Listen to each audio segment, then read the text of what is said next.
That's what I thought about when I took TCU against Georgia.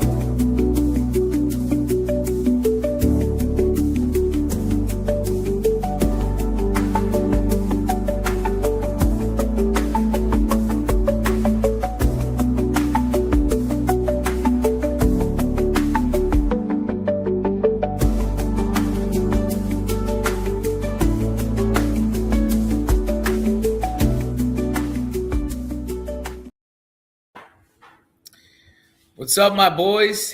Happy Tuesday. It's National Championship Week. And for the first time in 23, 24 years, we get to celebrate it, my friends. All right. Let's give a shout out to the Better app. The Better app is our promotional sports betting app where we can do promotional plays. Get your free bet back from $10 to $200. Use promo code NOTBROKE. Lou, you were there live and in color. Talk to us about that experience, man. Bro, one of the best experiences I've had. I've been to a few games, I've been to a few stadiums, but just the energy in there was crazy. The back and forth in the fourth quarter was crazy. It was an amazing experience, honestly. I felt like it was a championship game, at least for me. Did Ole Miss travel well? I would say they had 65% of the stadium was Ole Miss and then 35 Hurricanes. They traveled The TV made it feel like it was 80% Ole Miss. Okay, so when you were looking at the crowd, it looked like that because they were all in unison wearing red. So their whole side was in red, and Miami's whole side was all over the place, orange, white, green. I know. So we're not. It wasn't cohesive. That's Miami for you. That's literally to Ole Miss, bro. Ole Miss, they were legit. I looked at them, I was like, damn, y'all look fire. Everybody looks well. Everybody looks good. But by the way, that's most college like atmospheres. By the way, like I know for like Texas, Oklahoma, they have it divided up like by sections: orange, red, etc. For Penn State whiteout, obviously Penn State blue and white games. Like I feel like Miami is the only place because we're so disconnected from the thing. I don't know how you get people like on the same page. Like it was 7,000 people there.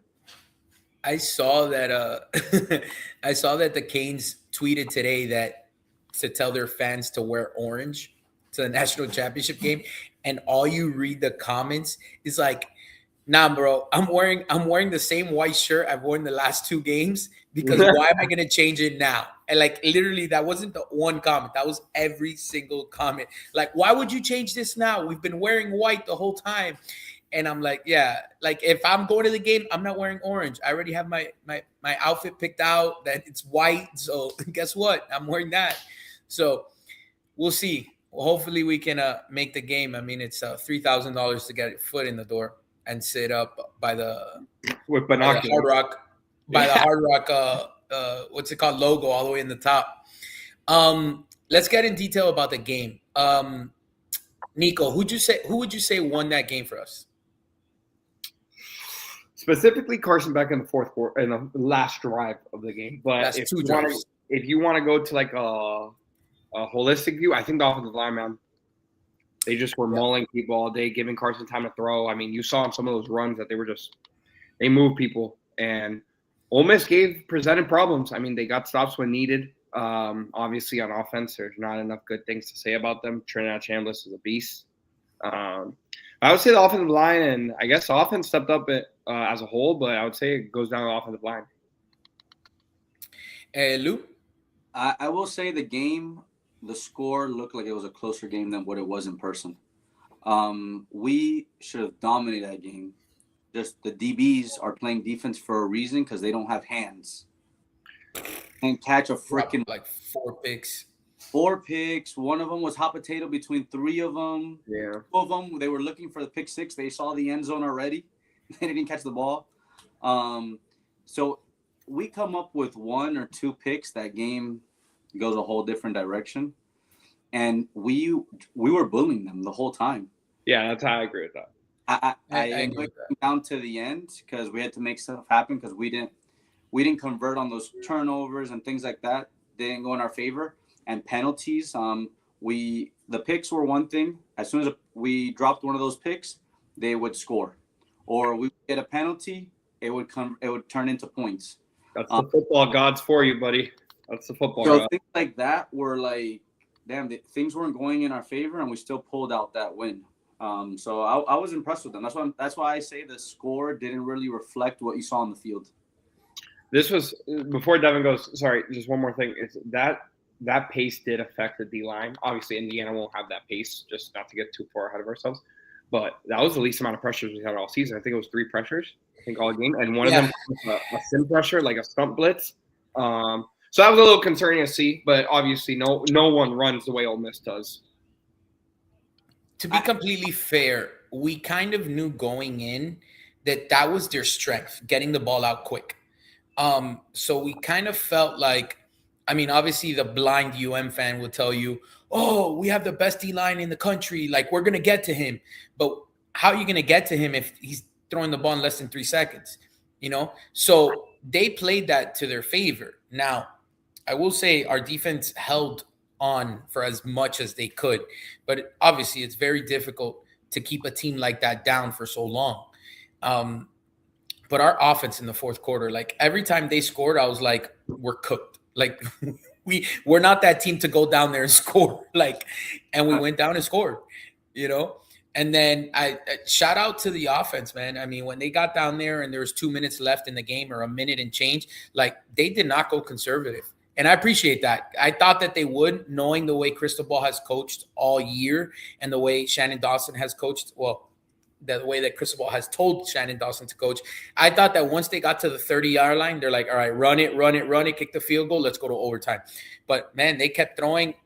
Carson Beck kept slinging the rock. Even on that second down that he scrambled to score, they were throwing the ball. So they were going for the win, as they should, because I felt that if that game went into overtime, the better quarterback was going to prevail. I personally, in my opinion, and I think it was done beautifully. Shannon Dawson did have some blunders. I will say he didn't call his best game. There's a few times where we ran the ball for 10 yards, 15 yards, and then you want to do a flea flicker. Like, what are you doing? Like, keep running that ball down their throats until you show me that you could stop it. So I will say that, but I mean, if we need to clean up a lot of things to be able to have a chance on Monday. It was nice. That's it was for nice seeing Carson go through a full field read, like when he hit CJ Daniels on the backside of. They ran a cross concept, whatever, and he got all the way back to like the post curl, which is like the fourth read. He hasn't done that all season, so that was nice to see. It was nice to see him hit the dig. Also, I think it was to CJ Daniels. Also, or was it to Marion when Malachi ran the whip? That was good to see. Like a couple of those things, those were like eye-opening things. I feel like Carson sometimes is so robotic and will take it very easily in his first and second progression. That was nice to see him get all the way back to his last read and trust the offense. So that was really encouraging to see also. Yeah. Let's talk a little bit about the day after. Oregon, Indiana. Game was over in the first quarter. I can confidently say that we got this all wrong. I mean, nothing told you to take, like, nothing told you in the game. Take the Indiana. Revenge spot. You won by 10. You're only favored at 4.5 to open. You close at 3 firm. Nothing told you, hey, look, Indiana should be the play here. To me, at least, unless you guys have a different viewpoint on it. No. I mean, and the line movement, which we'll get into line movement. I mean, the line movement for the NFL was absolutely crazy. And every line movement, the public won this past weekend, which was insane. And starting it all started on Friday night when that line moved towards Oregon and people kept pounding Indiana. But that game was over before it even started. I mean, Dante Moore gave these guys a 14-point advantage, before you could even I turned on the game and it was 7-0 already. And I was 4 minutes late. Like, it's like, what the heck? Pick six, first play of the day. And then, a couple drives later, he fumbles it into his own 10-yard line. Like, honestly, Indiana didn't have to do much. They didn't have to show much. They just rocked them. I will say, though, I'm a fan of Fernando Mendoza. He played really well. The last couple games, he's shown why he's the Heisman. Kansas basketball.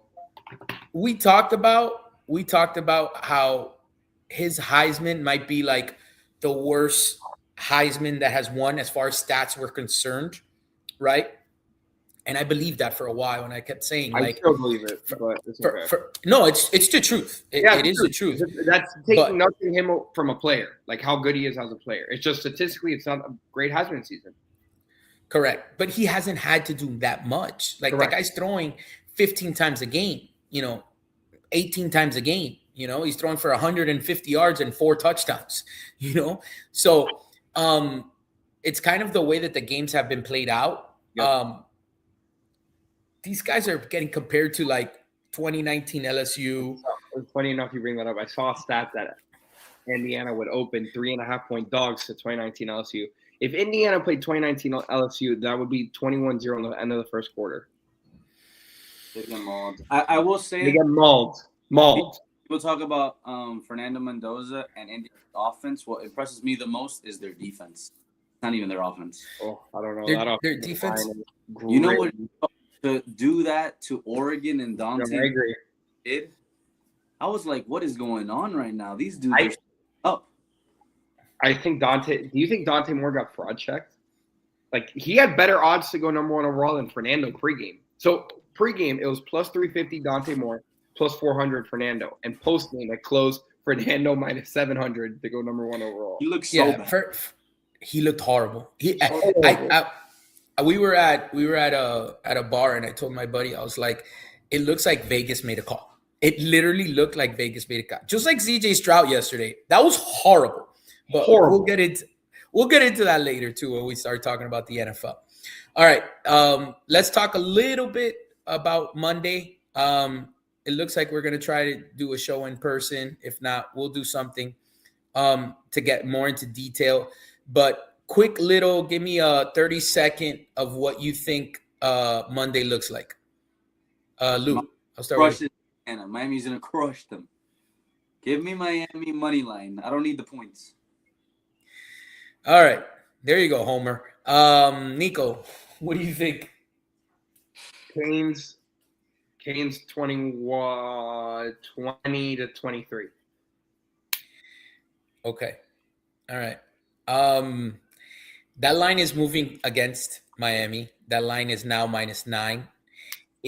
Before the game against Oregon, the look-ahead line was Indiana minus 5.5.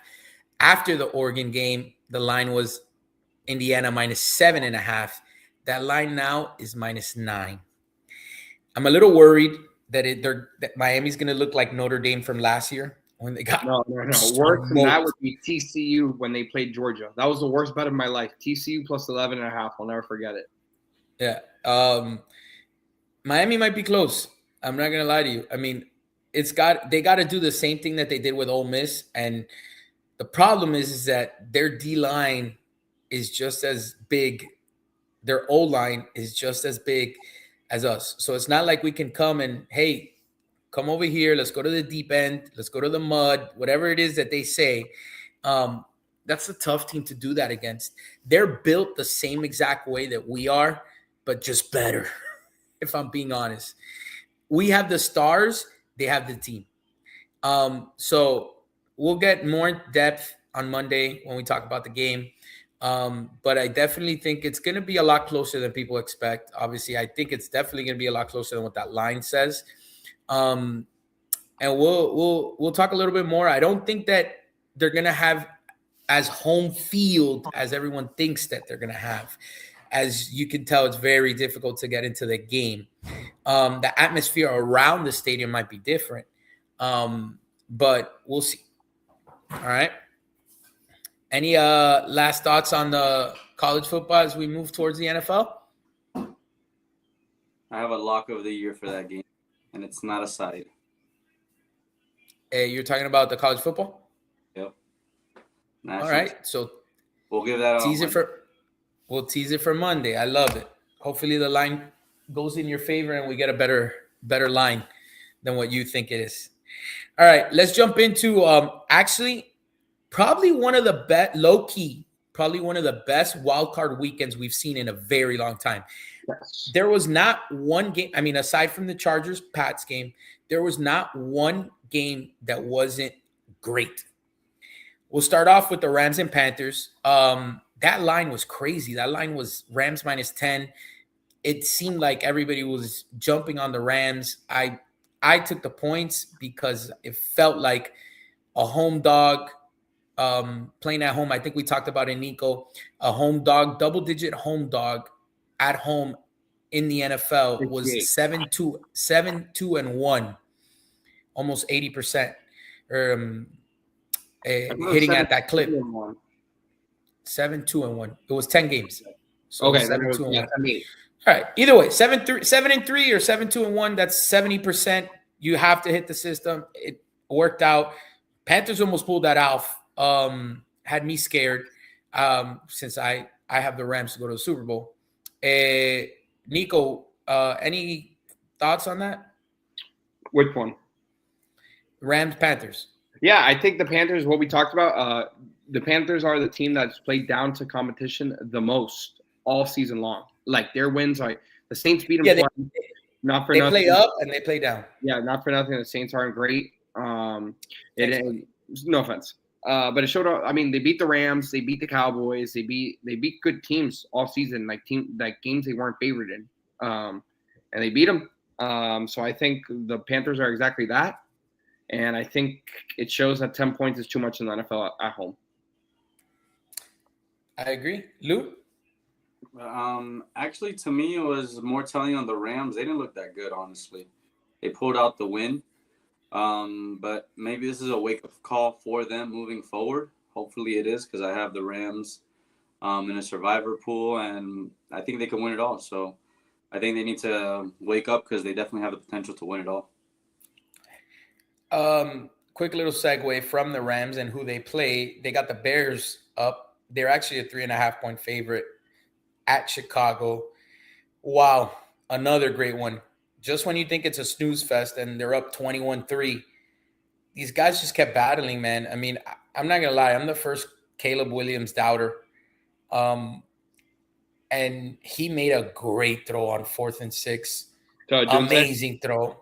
Oh, wow. What a throw. Throw crushed me. I was on the Packers and oh, me too. I was on the Packers as well. I want to say that's the that one and the Chargers are the only games that I lost this weekend. And that was soul crushing to be up that. I'm surprised Matt LaFleur still has a job, if I'm being completely honest. How do you give up that? They were up 21-6 or 20. I'm sorry. They were up 27-16 with 5 minutes left, something like that. And they gave it up. It's crazy. Yeah. Let's move on to my Super Bowl favorite, the Bills and Jags. Lou, I'll start with you since I know me and you were on the opposite ends on this. Yeah, the Bills looked bad. I know, they pulled out this win, but to me, they weren't impressive at all. I thought Josh Allen was going to dominate, and he barely snuck out of this game. Jaguars really impressed me, and they look like the better team out there. They just couldn't win the game. Did we watch the same game? Yes, the Bills didn't look good. I mean, they pulled out the win in the fourth quarter, but to me, the Jaguars were the ones that were winning the game. They just couldn't convert points. Bro, I thought the Bills looked good. I mean, I think they looked best in critical moments. I mean, they mattered on that's when it matters most, critical moments, and they won the game. The Jags had momentum all season. You're at home, you're on the road, you're a dog on the road, and you got the win. I mean, I think that's what categorizes looking good to me again. I think personally that it was a tough game. I think that it was a back and forth game. I don't think it wasn't like the Jags dominated that game. There was moments that the Jags were better, but I think just at the end, Josh Allen is Josh Allen, which is what I bet on. And I knew that in that moment when he got that ball and he was down 4, He was going to go down and score. Like, you knew it. It was like inedible. And that's the, let me tell you, they played that completely wrong. They got the ball. They had the ball at the 1 yard. They had the ball at the 1 yard line with a minute left, first down. What you do is you grab the ball and you take a knee or you fall down and you let that clock run. You call a timeout, 20 seconds. Then you have 3 chances to score. But whatever. That's here nor there. Bills are favorite again. Or well, no, I think the line flipped now. Now let's pick them. It's a pick 'em. But it's just the same thing as the Jags. Bills opened up at -1, closed. I'm sorry, at +2. Bills. Bills opened at -1 against Broncos. Now they're +1 against the Broncos. I'm gonna be on the Bills again, but again, that's we'll talk about that later when we preview the games. Now, I know we said we were gonna get into line movement. I guess it's just a good time to bring it up. So when a line movement's going like this for everybody, is this more of a public hitting the Broncos, or is this strictly sharps hitting Broncos? I think early in the week it's sharps. I don't think public bets towards later in the week. That's my opinion. I agree with that. The everyday better bets a day at a time. You know, like they look at the slate today and they're like, all right, I like these 4 plays, and that's what they bet. Like, you rarely have guys that bet a week in advance or 10 days in advance like these guys do. So I would agree with Lewis on that. I would definitely agree with Lewis on that. Nico, you have any thoughts on that Bills Jags game? Josh Allen, number 1. Trevor Lawrence folds like a book, number 2. Number 3, I do have to give credit where credit's due. Liam Cohen's rebuilding job this year was incredible. And I will also say this. I think that's what was the worst matchup for the Bills, because that was the number 1 rush defense against the number 1 rush offense. So you take away that threat, and now you have to force Brandon Cooks, Terrell Shavers, Keon Coleman. You force these guys to make plays. They made the plays, don't get me wrong. They did. But you're forcing other guys than James Cook to beat you. And I think that's what mattered. And I think that's what – if the Bills prove that they could do that against the Jags, I think they could do that against anybody. But, actually that's what I was looking at, because the Jags, to me, their defense is what really stepped up. And when they took that 24-20 lead, Josh Allen looked like he just went down the field. Yeah. Where's this defense at? Like, this is not the same defense we've seen all season. Mm-hmm. So. All right. Let's go to the next game. Super happy about this one. I was all over it. 49ers, Eagles. 49ers went outright as a 6-point underdog. That line opened at 3.5. Jumped up to 4.5. Jumped up to 5.5 and closed at 6. I kept saying, like, all right, keep giving me points. I'll take it. Again, I do not trust Jalen Hurts. I don't. So your offensive coordinator getting fired today was the best thing they could have done. Yeah, I agree with that. So the Eagles are finally out. I can no longer fade them. I'm happy that I ended that fade run, because there was a time there that I kept losing. It was like you and Ohio State. It's like, fuck. But we ended it on a good note. So I will say, Nico, what are your thoughts on the 49ers and Eagles game? 49ers defense, Robert Saleh, props to him. He's making it work with 5th and 6th linebackers in the rotation. So props to him. They've been decimated by injuries. That was good. Purdy played decent, I thought. Jalen Hurts played really bad. And, yeah, Eagles made the best move possible, firing their OC this morning. So kudos to them, and they'll be back next year. I just don't understand how you hand off the ball to Saquon Barkley. He gets you 7 yards, and then you tend to throw on 2nd down and 3rd down. What are we doing? It just makes no sense. Lou, what are your thoughts? I agree. I was all over the 49ers. I hate the Eagles. I hate Jalen Hurts as a quarterback. And the 49ers are like a better team. I really want to see, personally, where A.J. Brown goes. He's not staying there. I agree. Yeah, I agree. And wherever he goes, he's gonna be a dog. They're gonna let him loose. 100%. So looking forward to that. All right, let's move on to the last game of the night, which was the Patriots and the Chargers. All of us were on the Chargers. It seemed like the sharp play. Justin Herbert had nothing for us. Nothing. Nico, what'd you see in that game? We're gonna have to have some really, really uncomfortable conversation about Justin Herbert. That's what I thought. I get it, dude. I get it. Your offensive line was me, you, Devin, Andy, Nevin, and Roger protecting for him. Burrow had a bad offensive line. No, that was terrible. That was awful. I will say that. But dude, you're proclaimed top 5 QB. You're proclaimed this. You're proclaimed that. You don't even score. I get it. You blame the offensive line at a certain point, right? But there's a guy that's gone through cut-ups on Twitter that goes through cut-ups on Twitter that I follow. That's like QBs that should have hit their open receiver. And obviously, I look at it from a holistic point of view. Bro, there was a couple times where Ladd McConkey running wide open, Justin Herbert just had the EBGBs. Like, you've seen Ghost. We're going to have some real uncomfortable conversations pretty soon. They were ghosts. They were lighting him up. Yeah. It lit up like that a few times. You don't even see the field the same. Yeah. For where they're coming from. I agree. But, I mean, I like this other thing. The Patriots are like this team that I'm going to keep on betting against them and betting against. They remind me of BYU in football season. Like, it's like, I just don't see it. Like there's nothing that I watched yesterday besides Drake May making a couple plays where I'm like, wow, this is a team that can win the whole thing. Or this is a team that can make a run. But they're proving me wrong, obviously, proving everybody wrong. But I agree with you. I mean, they just keep winning. I mean, you got to think that they got a great coach. They have a good enough defense to keep them in a game. I actually think Houston's going to give them fits, just the way that Houston's defense is set up. Yeah, I'm definitely going to take Houston too. Have to run it back. But truthfully, it didn't even feel like the Patriots dominated that game because they didn't do anything either. Yeah, they didn't show anything that made me be like, wow, the Patriots are crushing this game. 9-3 going into the fourth quarter. Like, what are we talking about? I know. Terrible. So, all right, let's move into the last game of the weekend. Again, another one where me and Lewis on opposite sides, and your boy, another one, victorious. Lewis, you had the Steelers, old man Rodgers.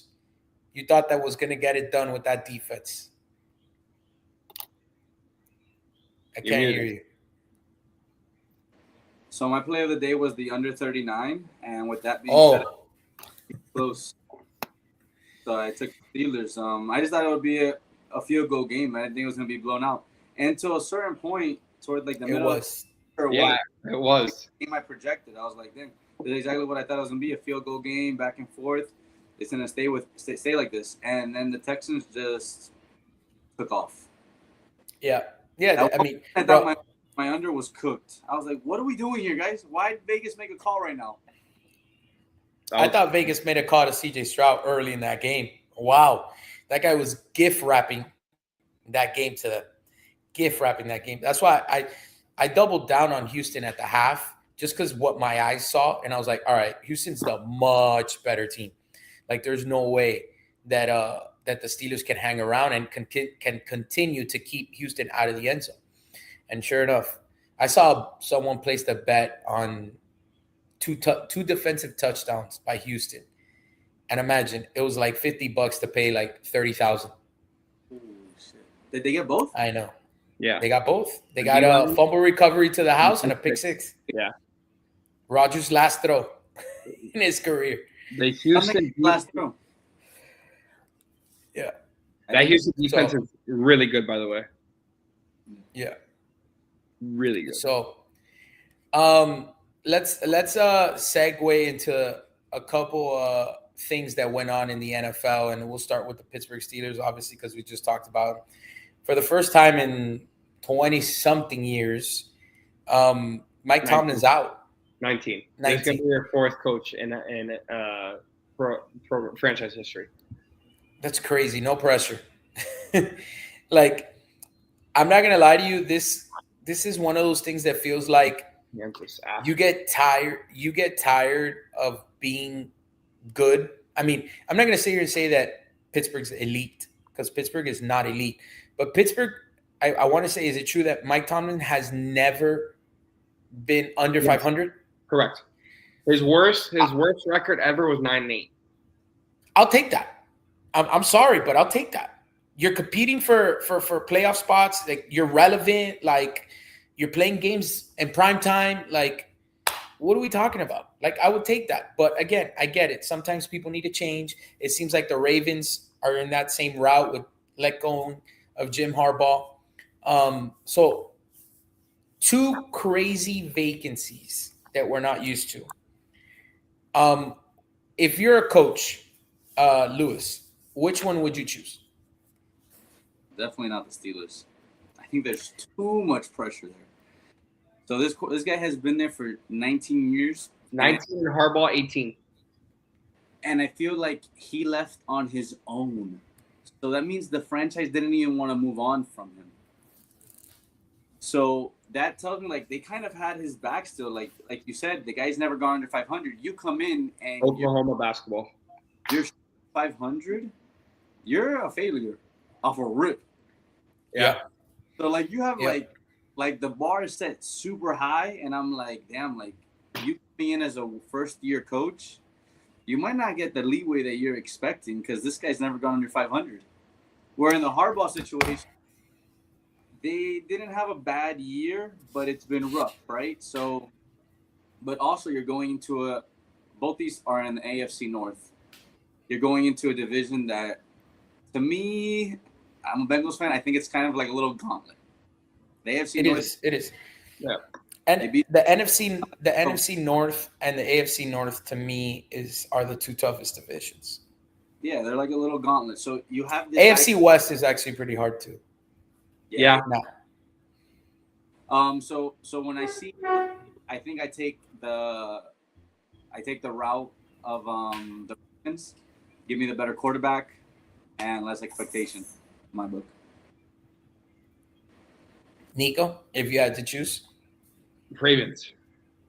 Yeah, I think we all agree that the Ravens, I mean, you have a quarterback, which is the most important thing, and you have an offense that could score. You might be few really guys good on defense. Nate Wiggins. Yeah. Kyle Hamilton was all pro for the 3rd time in his career. He's the best safety in the league. Roquan Smith, Trenton Simpson, etc. That team's really good.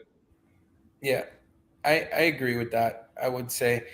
Now, flip side, if you're a team like, let's say, the Miami Dolphins, what coach are you going for? Harbaugh or Tomlin? Neither. Nico. Okay. Who are you going after then? Chris Shula. Oh, that makes sense. Time for him to right the wrongs of this franchise. Imagine that. That'll be crazy. That'll be epic. I've already thought about this scenario. He comes back home.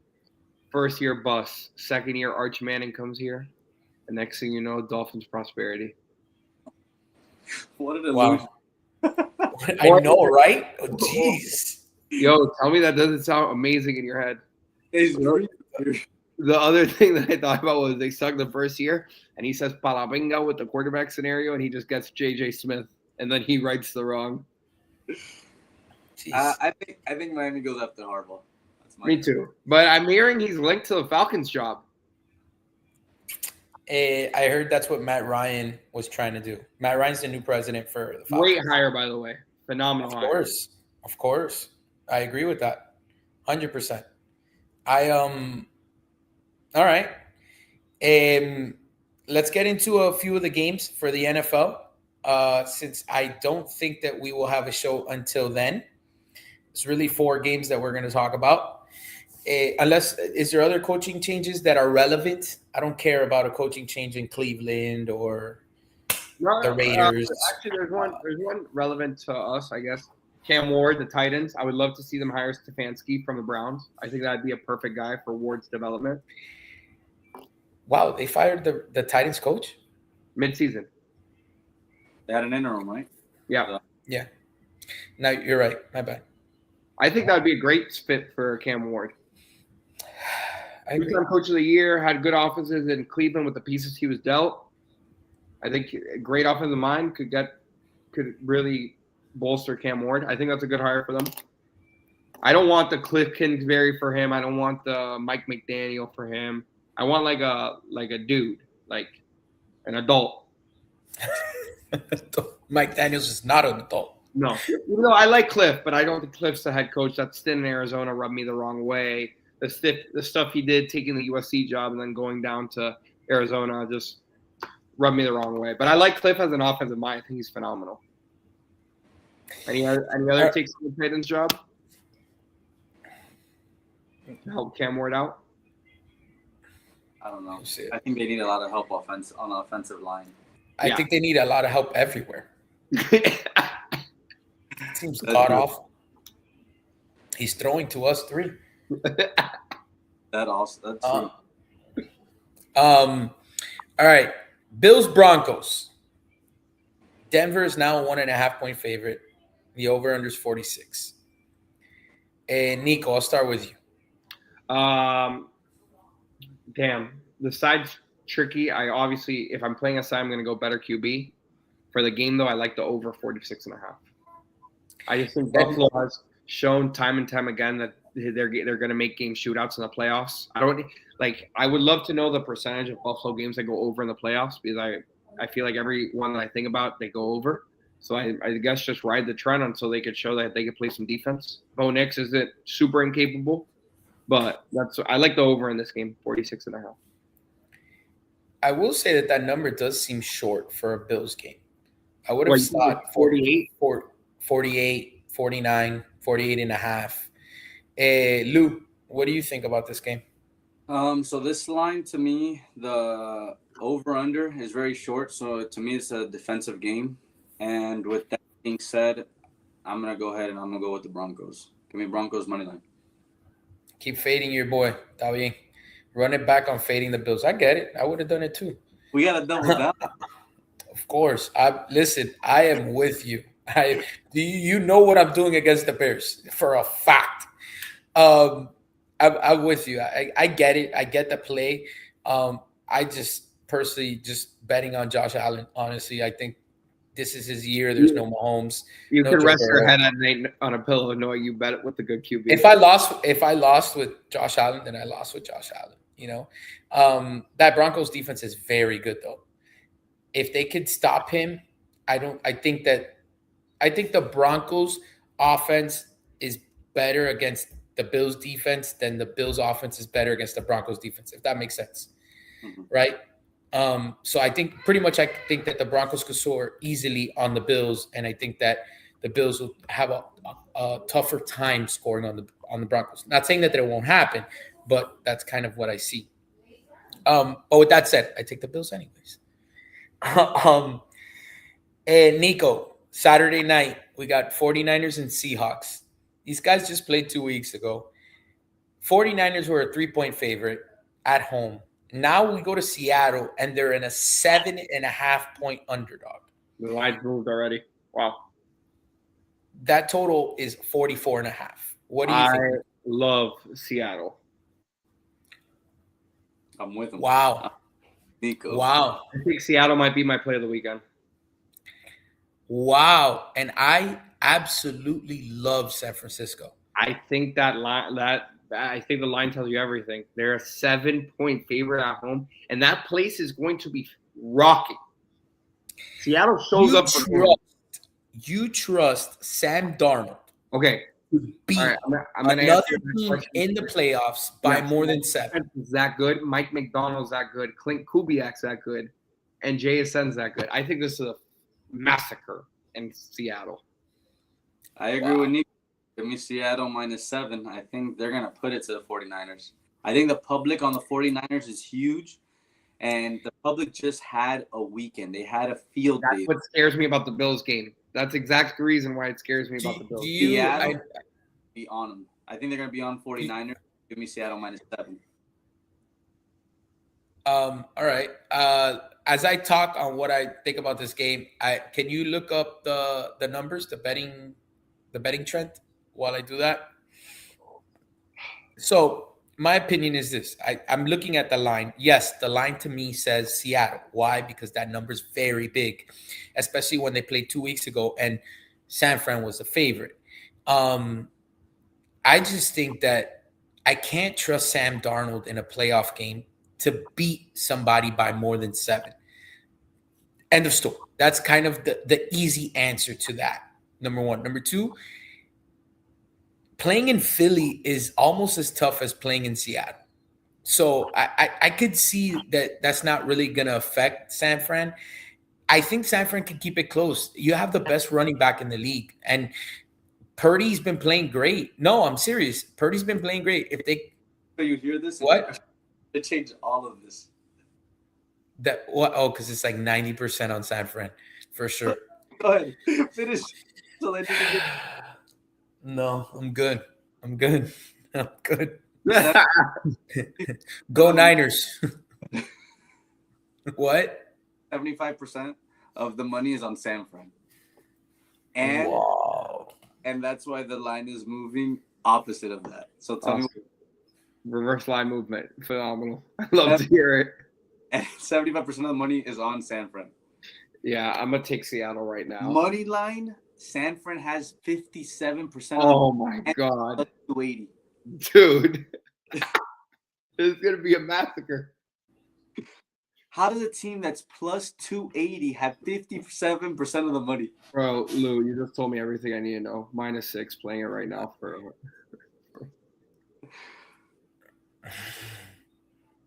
I think that's even worse than like. Wow. All right. Okay. So put a pause on my San Francisco 49ers bet. I still have time to think about this. All right. So, can you tell me real quick? Can you tell me what the Bills and Broncos real quick? I don't care about that one. Real quick. I don't think we want to hear this one either, by the way. That's fair. All right. For the Bills, Broncos, it's at 50-50 right now. Oh, love Right. it. Thank God. So plus 150-50. Money line, 68% is on the Bills. Okay. All right. Let's move towards the Texans and the Patriots because I don't want to talk about the 49ers and Seahawks anymore. New England's a 3-point favorite. Over-under's 40. Nico, I'll start with you. Give me Houston plus 3.5 all day. All right. All day.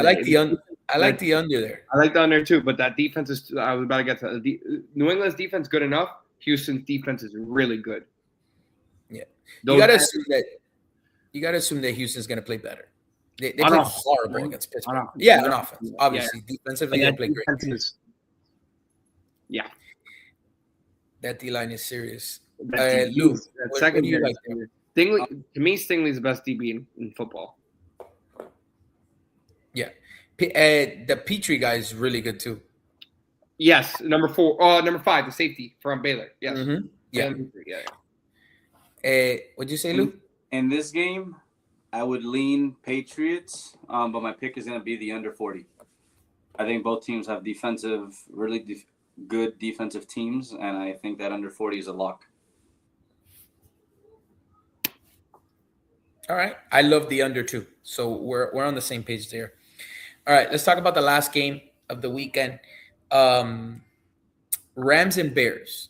Rams are a 3.5-point favorite on the road. Over-under's 48.5. Luke, I'll start with you. Give me the Rams -3. I don't hate Caleb Williams, but I just don't think he's that good. So I like the Rams giving Matthew Stafford. All the money's on the Bears. So let's fade the public this weekend. All right. Nico? I like the over. I could see that too. The Bears initially, but now that I like the Bears up until about 2 minutes ago when you just told me all the money's on the Bears. And I don't know. I think, and it's history shown that public dogs are not a good idea to bet with. So, I mean, but I really do think Chicago can keep this game close. If I had to pick a side, it'd be Chicago +4. I think this game can end 30-27, 24-27 in that range of like scores for Chicago. Okay, so since we do like an educational show, when we see most of this money on one side, at the beginning of the week, I don't think it's too much tell of the public compared to before game time. Because right now, the people that are smacking bets on a week's notice are sharps. So sharps are taking the Bears 3 or plus the 4 right now to have that line at plus 3.5. So even though we say all the money's on the Bears right now, most of this money is by the sharps. So what'll give us the for sure tell if the public still rides with the Bears is once we get closer to game time and it stays sort of at this number. Because right now the Bears have 70% of the money, right? Which is a lot. That's a huge public play. Yep. But if it starts shifting when we get towards game time, it starts evening out, that means the public is really slamming the Rams to even it out. It's not the sharps that bet early in the week. I don't know if that makes sense. Yeah, it definitely makes sense. But I'm with you, man. I can't trust Caleb Williams. I mean, again, I actually think he's going to be great. I think he is. I think he's going to get there. He's very young. He flashes too much of greatness to not see it. Like, you see it. There's plays that you're like, wow. But then you see the other plays, the one hopper that's 5 yards too short for no reason. Like, what are you doing? You know? He's going to make it back with a rocket that he's going to shoot. Yeah, you don't have to put yourself in that position at all. Yeah. So it should be interesting. I mean, I know it's still early in the week. Unfortunately, we got a little busy week for all of us, so it'll be tough for us to be able to come out and do another show. But you will be getting our picks on Instagram and on our social platforms. DM us if you want some VIP picks. Hopefully we see you Monday morning. That is the plan. Hopefully we stick to it. Do you guys have anything else you want to talk about before we log off? All right, Nico, how many rings are you bringing back to Miami? Realistically 4, but I would like 5. Out of how many? All right. 6. Jesus Christ. Olympic, air it out, co-ed, air it out, co-ed. I feel like really good about those. I think 5s have a chance. Lou, you guys are in 3 divisions? 3 divisions. How many are you bringing back? Shit, I'm realistic. I hope 1. I'm going to say we're going to bring back 2. I don't know which 2, but 50%? We were so close last year. Oh my God. I was heartbroken. My God. 2 championship games. Hail Marys. Jesus, I don't want to talk about it. So we got some unfinished business this season. This weekend. You're the type of team that I would bet with and get crushed. The last for sure. Worst beats that I've ever seen. Yeah. The worst beat. We were on Scott Van Pelt's Bad Beats segment. And they were like, wait, did you just see this? No, this is the second championship game. Exactly. Jeez. All right, boys. Well, I will see you up there. It will be very cold. Let's it won't be that bad. It'll be in the 60s, right? It's in the 30s. It's in the 30s and 40s. In the morning, it'll be by the time it'll be in the 60s. Maybe we should shoot some content up there and mess around and post and stuff. So look out for that. Good luck, my boys. See you on the other side. Peace.